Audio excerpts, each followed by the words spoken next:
ఈరోజు నేను చేసే పచ్చడి క్యాప్సికము పల్లీలతోటి పచ్చడి. కావలసిన పదార్థాలు: క్యాప్సికము 1/4 కిలో, పచ్చిమిరపకాయలు 150 గ్రాములు, కరివేపాకు, వెల్లిపాయ 3, పల్లీలు 3 స్పూన్లు, కొద్దిగా కొత్తిమీర, కరివేపాకు, చింతపండు. అంటున్నాను క్యాప్సికమ్ ముక్కలు కొద్దిగా ఉప్పు వేసుకుంటే ముక్కలు మొక్కుతుంది. కొత్తిమీర, కరివేపాకు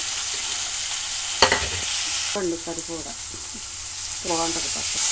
ముక్కలు వేగాయి, వేడారిన తర్వాత పట్టుకోవాలి. మిక్సీ జార్లో వేసుకుంటున్నాను పచ్చిమిరపకాయలు, ధనియాలు, జీలకర్ర, వెల్లిపాయలు.